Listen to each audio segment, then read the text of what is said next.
এই পৃথিবীতে এসেছে একদিন, যাব একদিন, মানুষ বাঁচবে কয়দিন। তাই আমি এই পৃথিবীতে চলার জন্য কত না কত কিছু করে বেড়াই।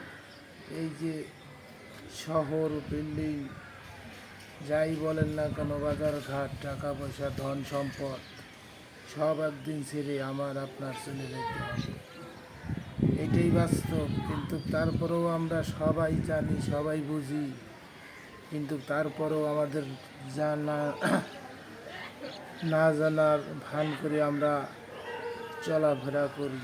কিন্তু ভাই,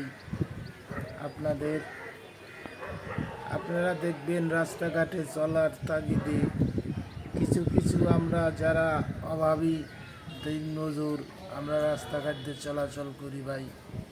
টাকা পয়সা, ধন সম্পদের মালিকের পোলাপান, ধন সম্পদ আলা ভাই বিরাদা যারা আসেন, তারা দেখেন আমাদেরকে দেখলে তারা কিভাবে আক্রমণ, তাদের চোখের দিক তাকালে ভাই আমাদেরকে পরান্ডা জুড়ে যায়। কিছু কিছু ভাইয়ের জন্য পরান্ডা জুড়ে যায়, আর কিছু কিছু ভাই এমনভাবে ব্যবহারগুলো করে, সেই ব্যবহারের জন্য ভাই মনের কাছে খুব কষ্ট। এই ভিডিওটা আপনাদের কাছে করার উদ্দেশ্যটা হলো ভাই, আমরা ভ্যান চালক, রিক্সা চালক সবাই তার সমান না ভাই।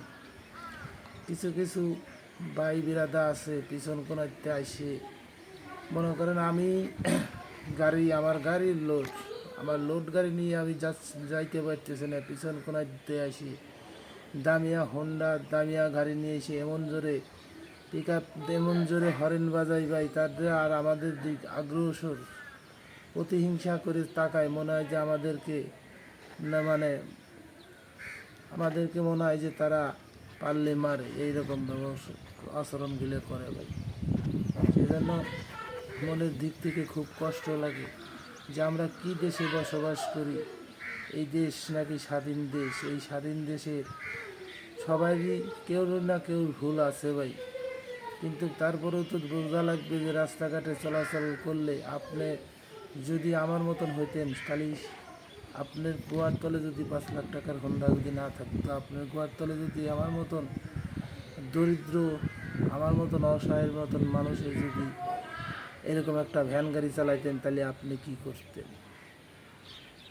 সেজন্যই ভাই জন্ম নিছি, একদিন মরা লাগবে, একদিন সবাইকে আপনার ভালোবাসতে হবে। মানুষকে ভালোবাসলে আল্লাহ পাক খুশি হয়, আল্লাহ পাক খুশি হলে আপনার জান্নাতের আর ঠেকানোর মতন কেউ নাই। সেই জন্য আপনাদেরকে বলছি ভাই, রাস্তাঘাটে যারা চলাচল করবেন বুঝে শুনে তাদের সাথে কথাবার্তা করবেন।